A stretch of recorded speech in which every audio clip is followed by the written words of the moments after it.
Hey guys, welcome back. Now don't forget to check us out online. You can subscribe to our free video podcast and also check out our show times and see what networks we're on, and also check out the show, which is streamed online. We've been talking with the Afters on the show today, and we got a chance to ask them some very deep questions, and these guys served it right up. We asked them about the power of music today, its influence on our generation, and what we can expect to come in the future if this music continues to be such a part of all of our lives. Here's the Afters. I think music was for the same thing that everything that God created, and that was to give Himself glory. You know, I mean, like everything that God created, us included, was to everything pointed towards Him. You know, so I mean, I think that and regardless of what the subject matter of the music is, like if it's a song about if it's a song that I write about my wife, or that one of us writes about a friend of ours or somebody we know, or any given experience. I mean, I think that that is the intent is to give glory to God. You know, and even.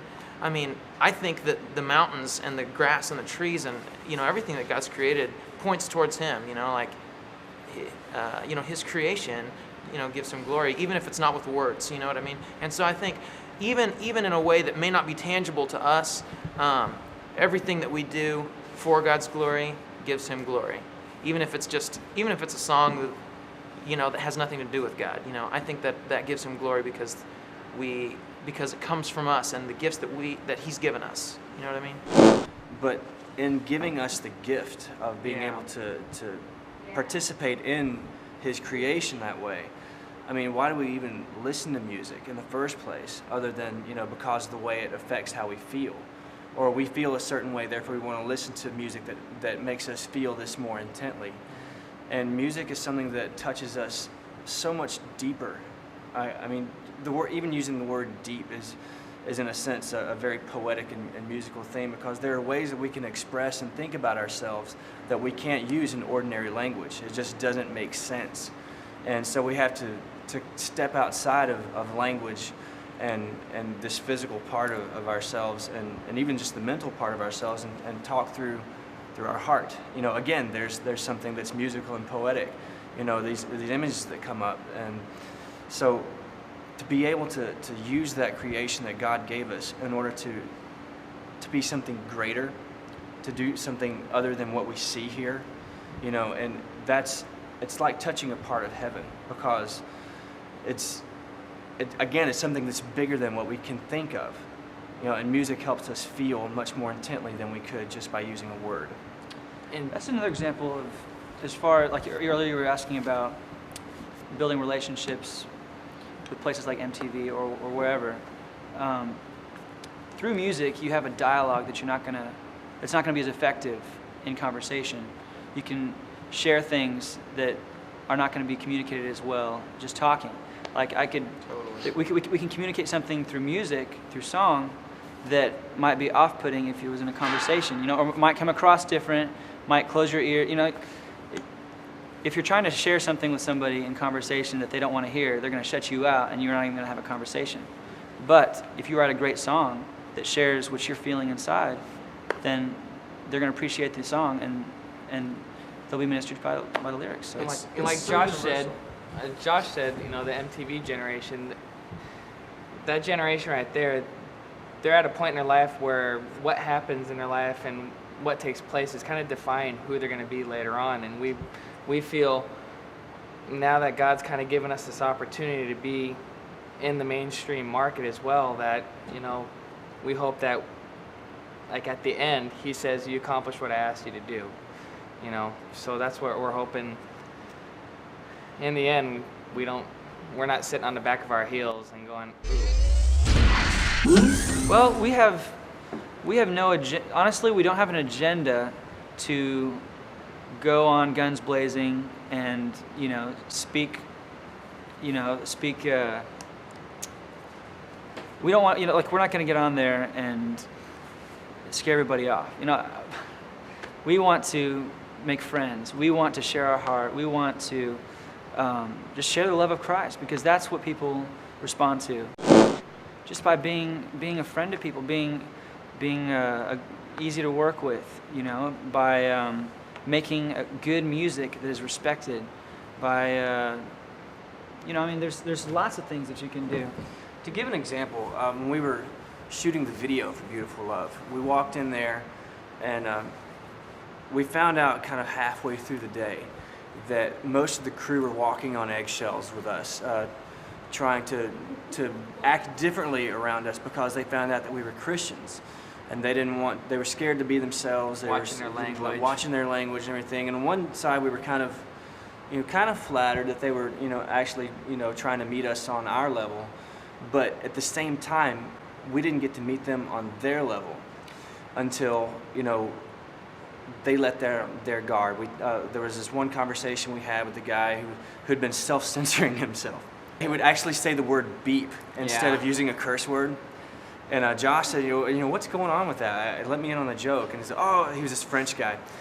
We found out that you are Christians and we did not want to offend you. And He said, it's okay, I have a friend who's a Christian. I like him a lot. Don't worry about that. So we said, man, just be yourself.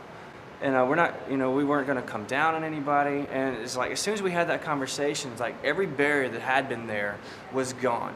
And by the end of the day, like we were being able to have these great conversations, not just surface conversations about, hey, how's your hair? But, we got to have like very serious one-on-one philosophical faith-based conversations That they with people brought along. that they brought up to us because they were curious. Finally, we'd broken through the wall and just gotten to be who we are. It was neat though. By the end of the whole day, we were hugging each other and saying goodbye and thank you, and it turned into a thing. It wasn't just a business thing and shaking a hand saying, "Well, it's been nice working with you." It was like, let's keep in touch, and so it was neat to see that happen. There are a number of people that day that let us know that hanging out with us changed their perception of what Christianity was, and that was the biggest compliment that I had gotten and through all of my years in ministry.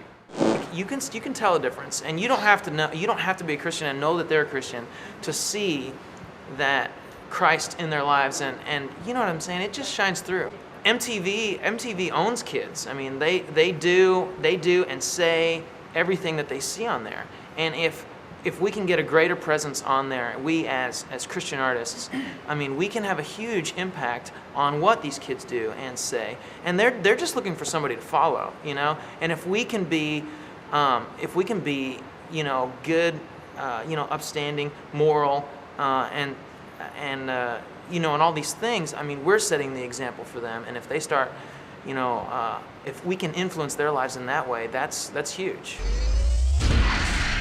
It was a joy and honor to talk with the group The Afters. They took time out for us because they're really busy now doing stuff for MTV, a bunch of the Viacom stations. They're just running crazy in the mainstream.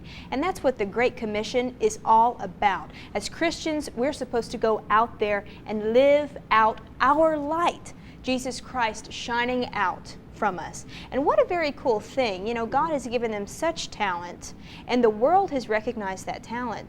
So they have that platform. They've been tested and tried, and they're out there. I mean, what an opportunity. That's right. You guys might be out there and say, hey, I've seen the Afters, I've heard their music, and I didn't realize that these guys were Christians. And you might also be wondering, what is it to be a Christian? And I just want to share with you real quick that being a Christian is not having a stigma behind you or a religion. It's actually having a relationship with Jesus Christ.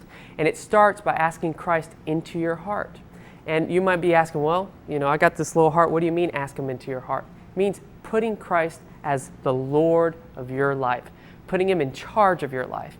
And he came so that you would not have to perish. God wanted a relationship with you, but God is perfect, and we're not perfect. We have sin.